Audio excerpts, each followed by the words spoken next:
Ang mabuting balita ng Panginoon, ayon kay San Mateo.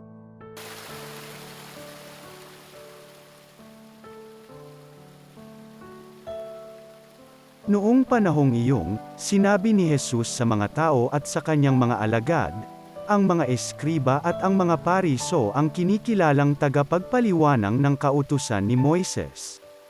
Kaya't gawin ninyo ang itinuturo nila at sundin ang kanilang iniuutos.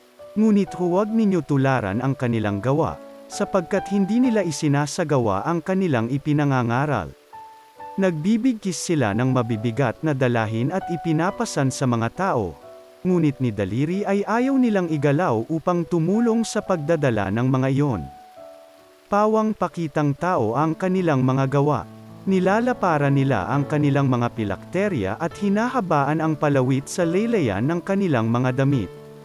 Ang ibig nila ay ang mga upuang pandangal sa mga piging at ang mga tanging luklukan sa mga sinagoga. Ang ibig nila ay pagpugayan sila sa mga liwasang bayan at tawaging guro. Ngunit kayo, huwag kayong patawag na guro, sapagkat iisa ang inyong guro, at kayong lahat ay magkakapatid. At huwag ninyo tawaging ama ang sinumang tao sa lupa, sapagkat iisa ang inyong ama, ang amang nasa langit. Huwag kayong patawag na tagapagturo, sapagkat iisa ang inyong tagapagturo, ang Mesiyas. Ang pinakadakila sa inyo ay dapat maging lingkod ninyo. Ang nagpapakataas ay ibababa, at ang nagpapakababa ay itataas. Ang mabuting balita ng Panginoon.